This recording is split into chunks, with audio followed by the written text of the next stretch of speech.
Every winter evening, when the sun dipped behind the barn, I walked down the cellar stairs with an old tin pan. The wooden steps always creaked under my shoes. Down in the root cellar, the cool air smelled of sweet apples and dry earth. I reached into the wooden bin. I pulled out 6 cold russet potatoes, firm and heavy in my hand. Dark soil still clung to their rough brown skins. Upstairs, hickory firewood crackled inside the iron belly of our cook stove. Folks today run to the supermarket. They spend $20 or $30 on boxed dinners in shiny plastic wrappers. They think that is the only way to feed a hungry family. 50 years ago, my mother fed 8 hungry farmhands for under $2. She did it using 1 black iron skillet and what was already sitting in our cellar bin. Walk down any grocery store aisle today and look at the shelves. They are packed from top to bottom with cardboard boxes and plastic frozen trays. Food companies sell dinner kits full of yellow powders, artificial flavors, and chemical preservatives. They add dehydrated flakes that taste like salty cardboard. You spend $30 on a grocery bag. You bring it home. You heat it up in 20 minutes. An hour later, your family is rummaging through the cupboards looking for real food. That factory food has no staying power. It leaves folks empty. It was made in a factory to sit on a warehouse shelf for 3 years. It was never meant to nourish working people. Then look at the modern cookware folks are told to buy. They buy thin aluminum pans with shiny non-stick coatings. Those coatings scratch if you look at them wrong. They peel away after 6 months of use. Those thin pans cannot hold real heat. You drop cold potatoes into a thin pan, and the metal cools down instantly. Your potatoes boil in their own trapped moisture until they turn into gray, soggy mush. Then folks pour in clear bottled vegetable oils. Those factory oils smoke at the wrong heat.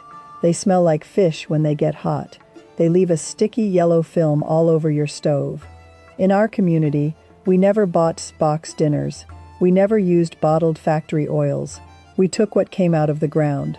We turned it into hot, hearty food. We relied on heavy black iron, clean animal fat, and humble root crops. That food kept men working hard in the fields from sunrise to dark. This legendary farmhouse dinner comes down to 4 simple cellar staples. Every farm home kept them through the coldest months of winter. First, potatoes from the dirt floor bin. Second, sweet yellow onions braided and hanging from the wooden rafters. Third, smoked ham trimmings or thick bacon scraps saved in a cold stoneware crock. And fourth, fresh brown eggs gathered from the chicken coop that very morning. If you count up the cost of those 4 ingredients, it barely amounts to $2. Yet that 1 skillet easily feeds a table full of hungry people. The true secret to this meal is not a shelf of fancy spices. The secret is the black iron skillet, the cured pork fat, and knowing how heat moves through heavy metal. When you use cured pork fat, like bacon drippings saved in a tin grease can or clean white lard, you are using a fat that can take high heat without burning. It coats every potato slice. The potato starch fries into a deep mahogany crust. That hard crust seals in the soft, steaming center. Modern cooks make the mistake of stirring constantly, or they scramble their eggs over high heat until they turn into dry, rubbery curds. In a true farmhouse kitchen, we treat eggs like a savory custard. We pour beaten eggs over the hot potatoes and onions. Then we set a heavy iron lid on top off the direct fire. The trapped steam gently sets the eggs into soft, creamy ribbons. Those golden ribbons fill every single crevice in the pan. We start with the potatoes. For a skillet like this, you want a good starchy potato.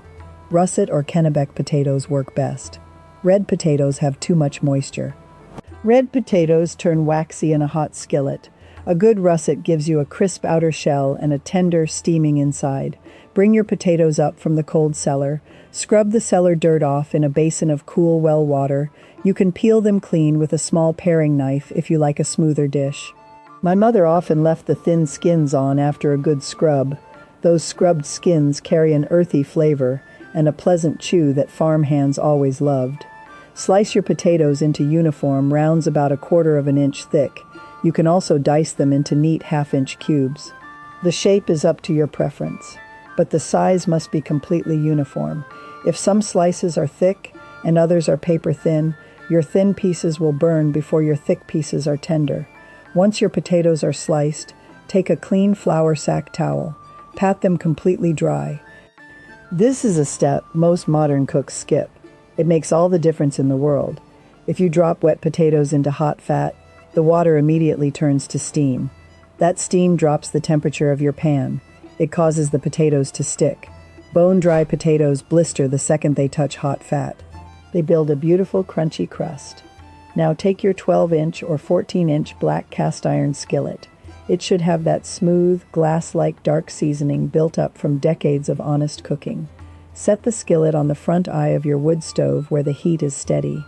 On a modern stove, set it over medium heat. Let the iron get warm through and through before you add a single drop of fat. Cast iron is thick. It takes a couple of minutes for that heavy metal to soak up the heat evenly. The heat spreads from the center all the way up the high curved sides. Once the skillet is hot to the touch, drop in 2 generous tablespoons of bacon drippings or clean leaf lard. Watch that solid white fat melt down into a clear, shimmering pool. It swirls across the black bottom. You will know the pan is ready when you see a faint blue wisp of heat rise from the surface. Drop a single test slice of potato into the center. It should sing out with a sharp, steady sizzle. If the fat is cold, the potato will soak up the grease like a sponge. It becomes heavy and limp. If the fat is hot, it creates an immediate barrier. That heat barrier keeps the grease out and fries the potato golden and crisp. Lay your dried potato slices into that shimmering fat in an even layer. The skillet will roar with a loud, satisfying hiss as the cold starch meets the hot iron. Now comes the hardest part for any cook. You must leave that skillet completely alone for 5 full minutes. Do not stir it. Do not poke at it with a fork. Do not try to flip the potatoes over. When sliced potatoes hit hot pork fat and iron, the natural starches immediately begin to caramelize against the metal. If you try to move the potatoes while that bond is forming, they will tear apart. They will stick to the bottom of the pan, but if you have patience, the heat does its quiet work. That starch cooks into a hard, golden brown crust. Once that crust is fully formed, it releases itself naturally from the seasoned iron. After 5 minutes, grab the skillet handle with a heavy cloth. Give the pan a gentle shake. You will hear the potatoes slide freely across the bottom like stones on ice. That is the sound of kitchen success. While the potatoes are browning, take 2 medium yellow onions from your pantry. Yellow onions are packed with natural sweetness. That sweetness comes alive under slow heat. Peel away the dry, papery skins. Slice the onions into thin half-moons. When you turn your potatoes over to let the other side brown, scatter those sliced onions right over the top. As the onions release their sweet juices, they will slide down between the potato slices. They sizzle in the hot pork fat. They turn translucent, then soft, and finally a deep golden amber. Now reach into your meat crock. Take out 1 cup of diced cured smoked ham trimmings, or thick bacon ends. In our kitchen, we never wasted the odd ends from slicing a country ham. Those smoky, salty trimmings are packed with rich flavor. Toss the diced ham right into the skillet with the potatoes and onions. The heat will crisp the edges of the ham. It renders out a spoonful of smoky, savory juices that coat every single slice of potato. The whole kitchen will fill with the smell of hickory smoke, sweet fried onions, and roasted potatoes. Season everything with a generous pinch of coarse salt and plenty of freshly ground black pepper. Go easy on the salt until you taste it. Cured ham already carries plenty of natural salt. While the meat and onions finish browning, take a yellow earthenware bowl. Crack 6 large fresh farm eggs into it. Add 2 tablespoons of whole raw milk or rich cream skimmed from the morning milk crock. Beat the eggs lightly with a fork just until the yolks and whites blend into a pale yellow liquid. You do not want to whip air into them. You simply want them smooth and fluid. Pour the beaten eggs slowly across the hot skillet. Let the liquid stream run into every single space between the crispy potatoes, sweet onions, and browned ham. The second the eggs hit the hot iron, slide the skillet off the direct heat over to the cooler back corner of the stove. On a gas stove, turn your burner down to its lowest setting. Immediately place a heavy cast iron lid or an inverted pie tin over the skillet to trap the heat. Leave that lid on for 3 to 4 minutes without lifting it.